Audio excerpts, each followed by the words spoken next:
Hi, welcome to this part of my guide and review featuring the Mythic Game Master Emulator, 2nd edition. If you haven't seen the other parts of my guide and review, please check out the playlist in the description below. This time we are going to talk about threats and characters lists. There are two lists that will help you keep track of the important elements in your adventure. The threats list for the player character's goals, and the characters list for the various non-player characters that populate the adventure world. These lists are important for the development of your adventure. They are what Mythic uses to bring the important adventure elements into play whenever you roll on the event focus table.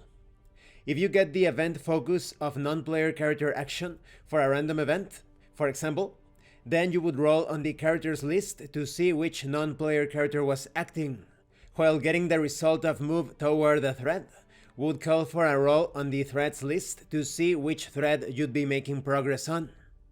Threats are the quests, tasks, and missions you choose to pursue through your player character. You can make anything into an open thread at any time by writing it on the threats list. Once a thread has been added to the list, it becomes an important part of your adventure and will likely be invoked by random events. The characters list is where you record important non-player characters and the other active adventure elements as the player character encounters them. It's up to you to decide whether a character is important enough to make the list, but a good rule of thumb is to add anything or anyone that can influence the adventure. Let's talk about non-character elements. In Mythic terms, a character is anything your player character can interact with in some way, shape, or form. This category isn't exclusive to people and creatures. Anything can be a character as long as it has some activity of its own. Adding locations to your characters list is a good way to draw out interesting encounters linked to those places. Including a group as a character is a good way to represent a common type of non-player character in your adventure. And of course, as random events create encounters with a group, Mythic may generate individual non-player characters you can also add to your characters list.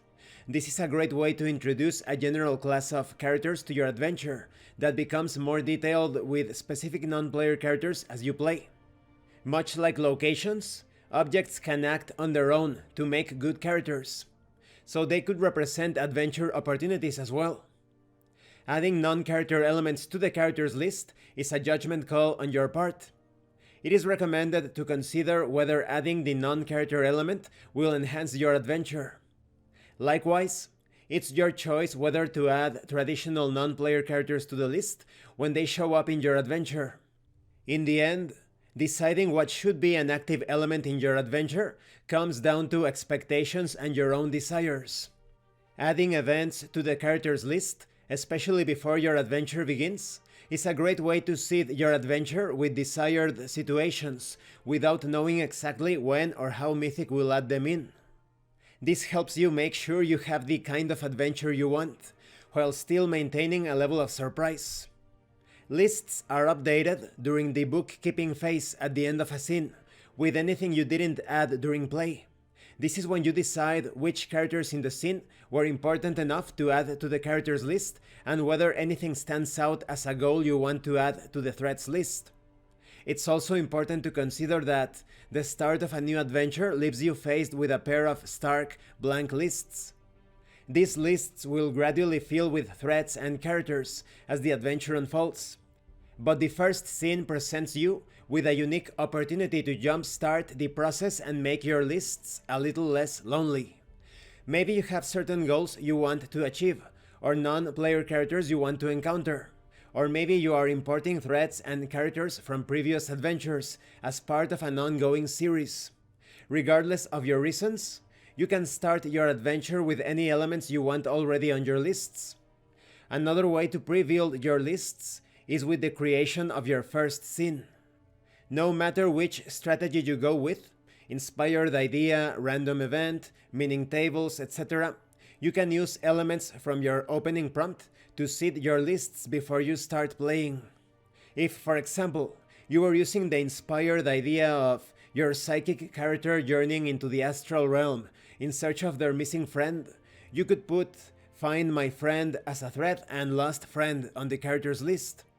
Starting your adventure with these elements on the lists allows you to make early game random events even more meaningful. And this concludes this part of the guide and review. In the next part we are going to talk about scene structure. These lists will help you with everything in Mythic.